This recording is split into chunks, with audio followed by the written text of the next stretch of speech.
আল্লাহ যে বলেছেন তোমাদেরকে দুনিয়ার প্রাচুর্য, দুনিয়ার সম্পদের প্রতিযোগিতা তোমাদেরকে গাফেল করে রেখেছে, তোমাদেরকে গ্রাস করে রেখেছে, রসুল পাক ও হাদিসের মধ্যে সেই কথাই বলেছেন। জোরে বলুন না সুবহানাল্লাহ। তাহলে দুনিয়ার মধ্যে আমরা যে সম্পদ করি, দুনিয়ার মধ্যে যে হায়াতটুকু ব্যয় করতেছি, এই সম্পদ কেউ কি কবরে নিয়ে যেতে পারবে? পারবে না।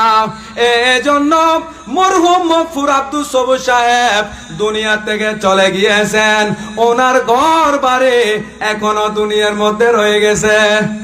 দুনিয়ার মধ্যে আছে না নাই? ইনার ব্যাংক ব্যালেন্স আছে না নাই? ইনার স্ত্রী পুত্র আছে না নাই? সবকিছু আছে। ওই মরহুম মগফুর আব্দুস সবুর সাহেব আমাদের মতো সম্পদ অর্জন করেছিল, উনিও আমাদের মতো মসজিদে গিয়ে নামাজ পড়েছিল, উনিও আমাদের মতো বাজারে গিয়েছিল, উনিও আমাদের মতো উঠা বসা করেছিল, পারিবারিক জীবন গঠন করেছিল।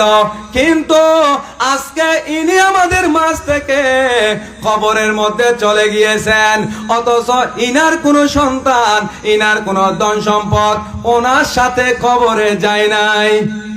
কেউ কি কবরে গিয়েছে? না না না না। এজন্য আল্লাহ বলতেছেন, বান্দারে তোমরা তোমাদেরকে আমি আল্লাহ সতর্ক করতেছি, ওয়াত্তাকু ইয়াওমান তুরজাউনা ফিহি ইলাল্লাহ।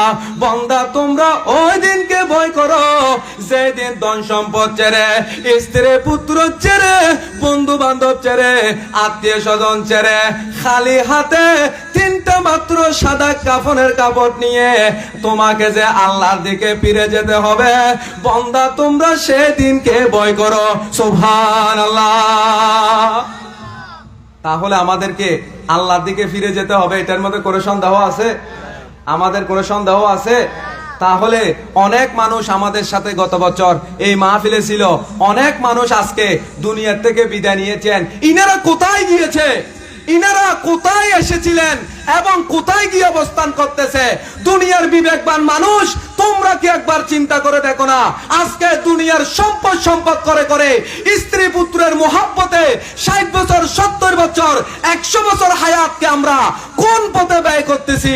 এই হায়াতের ব্যাপারে, এই দুনিয়ার সম্পদের ব্যাপারে আল্লাহ কিয়ামতের ময়দানে সবাইকে জিজ্ঞাসিত করবে। জুড়ে বলুন না সুবহানাল্লাহ। সুম্মা লাতুস আলুন্না ইয়ৌমাইযিন আনিন নাঈম। লাতুস আলুন্না, লামে তাকিদ বানুনে সকিলা। আল্লাহ বলছেন অবশ্যই তোমাদেরকে সম্পদের ব্যাপারে জিজ্ঞেস করা হবে। তার মানে হলো দুনিয়ার মধ্যে তুমি যে সম্পদ অর্জন করেছো, এই সম্পদ কি তুমি অপরকে টকিয়ে অপরজনের সম্পদকে তুমি কি গ্রাস করছিলে কিনা? ওই সম্পদ তুমি কারো প্রতি জুলুম করে নিয়েছো কিনা?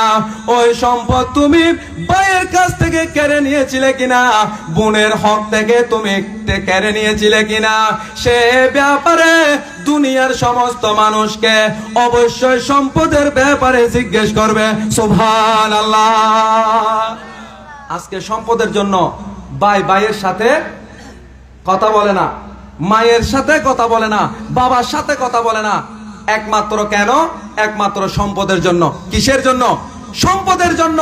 অথচ আল্লাহর কোরআন বলতেছে, ইয়াউমা লা ইয়ানফাউ মালু ওয়ালা বানুন। ওগো দুনিয়ার মানুষ, তোমরা যে সম্পদের জন্য আজকে পাগল পারা হয়ে যাচ্ছ, দুনিয়ার জমিনে তোমরা আমি আল্লাহর ইবাদত করা থেকে গাফেল রয়েছো, তোমরা শুনো, তোমাদের সম্পদ, তোমাদের ছেলে সন্তান কিয়ামতের ময়দানে তোমার কোনো উপকার করতে পারবে না। এমনকি তোমার দুনিয়ার সমস্ত সম্পদ যদি তুমি এক পাল্লায় দাও, তোমাকে মৃত্যুর কবল থেকে কেউ রক্ষা করতে পারবে না। তাহলে এই সামান্য হায়াত নিয়ে এত অহংকার কিসের? আল্লাহ বলেছেন, ওয়ালা তামশি ফিল আরদি মারাহা ইন্নাল্লাহা লা ইউহিব্বু কুল্লা মুখতালিন ফাখুরা। আল্লাহ বলছেন, ওগো দুনিয়ার মানুষ, তোমরা দুনিয়ার জমিনে অহংকার করে চলিও না। তোমরা অহংকার করে, জোরে বলেন, অহংকার করে চলিও না কেন? কারণ আল্লাহ কোন প্রকার অহংকারকারীকে ভালোবাসে না। আজকে আপনার ধন সম্পদ আছে, আপনার সাথে গরিবরা কথা বলতে পারে না। আপনার ক্ষমতা আছে, যাদের ক্ষমতা নাই তাদের প্রতি জুলুম করবে। আজকে যারা দুর্বল, তুমি সবল হওয়ার কারণে দুর্বলের প্রতি অন্যায় বিচার করবে। তোমার সুন্দরের অহংকার, তোমার এলমের অহংকার, তোমার ধন সম্পদের অহংকার, আল্লাহ বলছেন কোন প্রকার অহংকারকারীকে আমি আল্লাহ পছন্দ করি না। সুবহানাল্লাহ। এই জন্য ক্ষমতা নিয়ে, ধন সম্পদ নিয়ে কখনো অহংকার করা যাবে না। কেন যাবে না? কারণ আল্লাহ কোরআনুল কারীমের মধ্যে বলেছেন, ওগো দুনিয়ার মানুষ, তোমরা যতই সম্পদের মালিক হও না কেন, তোমরা মৃত্যুর কবল থেকে রক্ষা পাবে না।